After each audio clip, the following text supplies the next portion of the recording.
नमस्कार दोस्तों। आपका स्वागत करता हूं आप एक यूट्यूब चैनल में। वीडियो को स्टार्ट करने से पहले आप सभी से रिक्वेस्ट करूंगा, अगर अभी तक आपने चैनल को सब्सक्राइब नहीं किया तो sir request all P please channel को सब्सक्राइब कीजिए। वीडियो को लाइक कीजिए एंड शेयर कीजिए एज मच एज पॉसिबल, ताकि ज़्यादा से ज़्यादा लोगों तक ये वीडियो पहुंच सके। तो चलिए स्टार्ट करते हैं। जहाँ पर देखिए आज हम लोग डिस्कशन करेंगे about oil and natural gas corporation share के बारे में। यहाँ पर डिस्कशन किया जाएगा। यहाँ पर देखिए इसका क्लोजिंग रेट 242 रुपीज़ का है, देख सकते हैं। एंड यहाँ पर अगर चेक कीजिएगा तो 200 डे मूविंग एवरेज के ऊपर में क्लोजिंग हुआ है। 50 डे मूविंग एवरेज 244 की रेंज में जैसे इसके ऊपर में जाएगा तो उसका ट्रेंड तुरंत में बुलिस हो जाएगा। आपको लगेगा अरे ये तो शेयर अच्छा खासा भाग चुका है, लेकिन 244 के ऊपर में सस्टेन करेगा तो यहाँ पर देखिए इसका ट्रेंड चेंज कर जाएगा। बेरिस अभी जो इंडेसिसिव है वो तुरंत में बुलिस हो जाएगा। इस चीज को ध्यान दीजिएगा। तो ये हो गया इसका टेक्निकल फ्रंट, जो कि अभी बता रहा है कि इंडेसिसिव है। अब है कि देखिए ओएनजीसी के लिए बहुत इंपॉर्टेंट खबर यहाँ पर आ रही है। अभी इसको हम लोग चेक कर लेते हैं। सबसे पहला चीज बताना चाहूंगा कि यूनाइटेड स्टेट्स अमेरिका ने वेनेजुएला पे अटैक किया।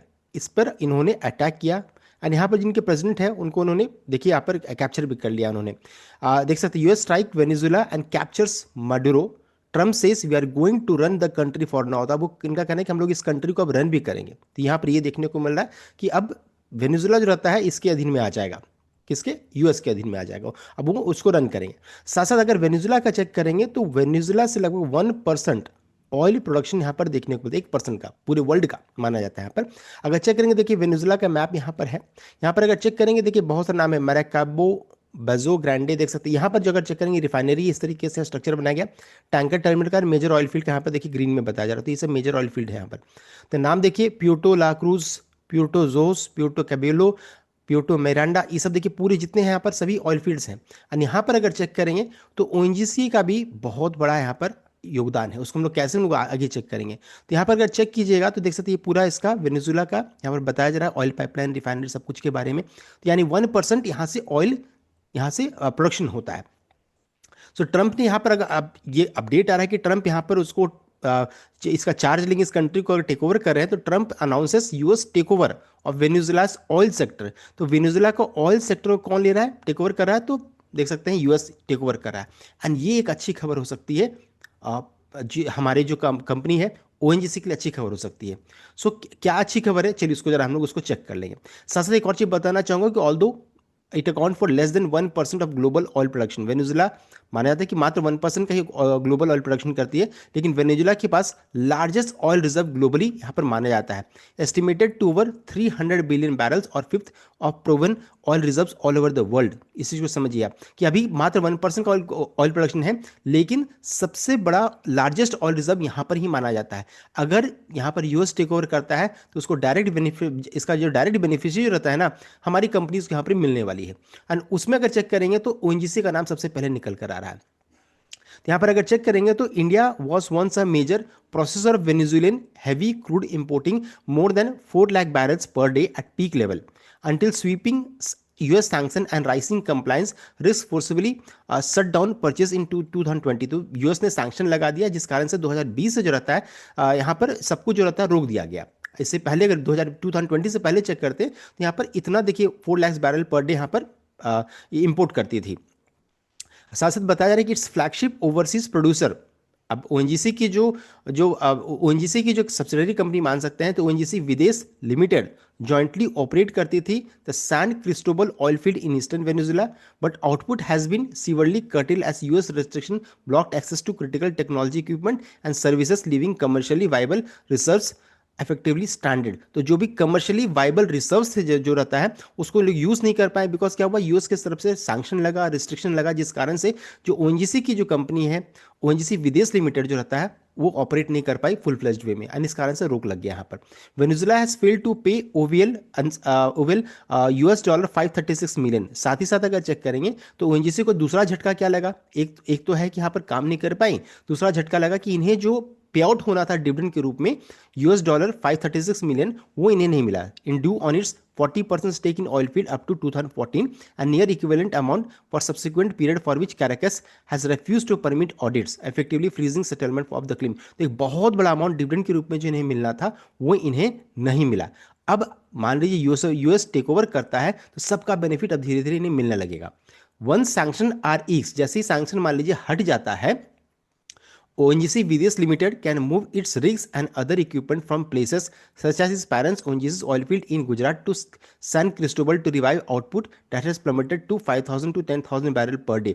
अगर मान लीजिए सैंक्शन हटेगा तो जितने भी रिग्स का मतलब देखिए, ये इमेज मैंने लगाई, ये रिग्स जो रहता है ये मूव करेगी और वहां से देखिए फिर प्रोडक्शन स्टार्ट हो जाएगा।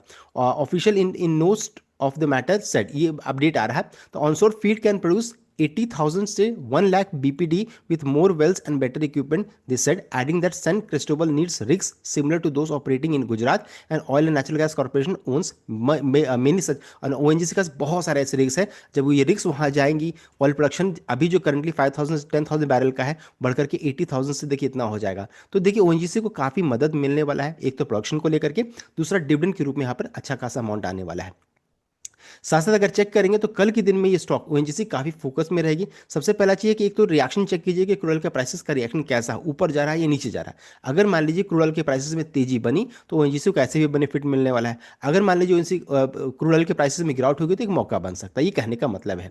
साथ साथ through its subsidiary ONGC Videsh limited company has 40% stake in Petrolera, नाम देख सकते हैं पेट्रोलेरा इंडो वेनिजोलाना ऐसे, 11% stake in Petro Carabobo SA and 37.93% stake in Carabobo Ingenieria Y Construcciones, देख सकते हैं नाम थोड़ा दिक्कत वाला नाम है, गलत अगर प्रोनाउंसिएशन करेंगे तो सॉरी है।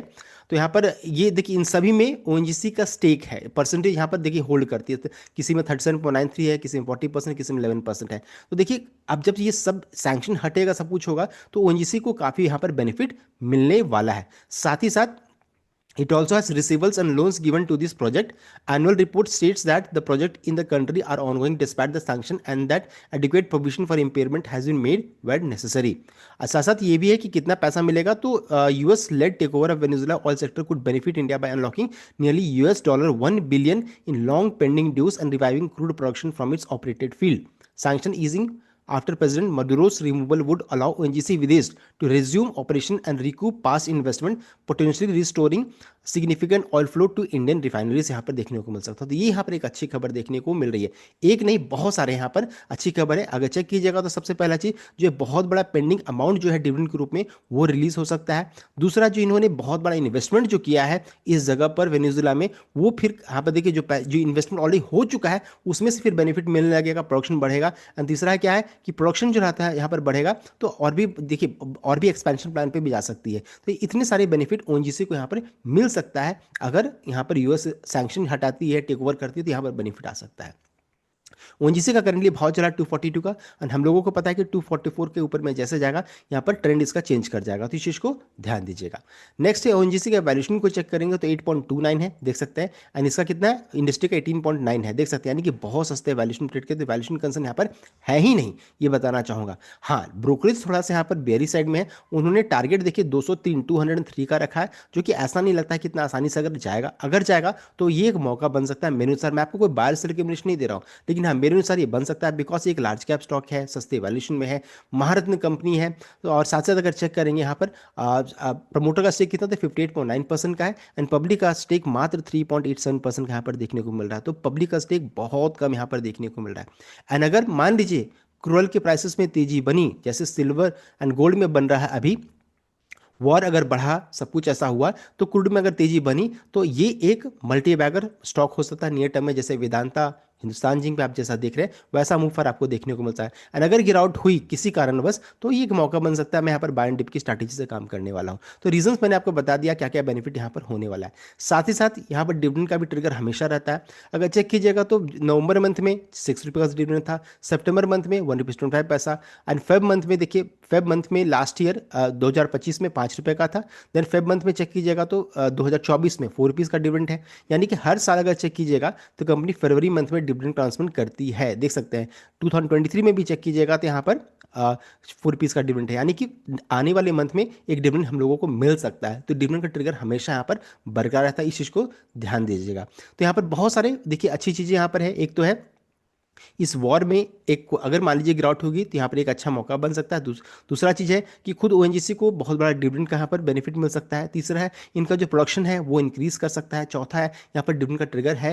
एंड उसके अलावा 244 के ऊपर में चला जाएगा तो टेक्निकली ये बुलिश जोन में चली जाएगी। इन सभी चीज़ों के कारण मैं यहाँ पर बाय एंड डिप की स्ट्रैटेजी से काम करने वाला हूँ, या फिर अगर अच्छा मूव मिलेगा तो मैं तुरंत में फिर एंट्री करने की सोच सकता हूँ। तो हम लोगों ने डिस्कस कर लिया। साथ साथ एक और चीज़ को ध्यान दीजिएगा, क्रूड का फ्यूचर्स, क्रूड का प्राइसेस कैसा चला, इस चीज़ को जरूर नोट कीजिएगा कि क्रूड में तेजी बन रही है या गिरावट हो रहा है। इस चीज़ को जरूर ध्यान दीजिएगा। पता चला कल क्रूड 10% गिरा हुआ है एंड ओपन मार्केट में खरीद लिया है, इस चीज़ को ध्यान दीजिएगा। क्रूड का प्राइसेस कैसे रिएक्ट कर रहा है, जो कि मॉर्निंग आपको पता चल जाएगा, इस चीज़ को ध्यान दीजिएगा। तो देखिए हम लोगों ने ओएनजीसी स्टॉक को यहाँ पर अच्छे से कवर कर लिया है। साथ साथ मैं यहाँ पर क्या करूँ वो भी मैंने आपको बता दिया। ये था कंप्लीट अपडेट।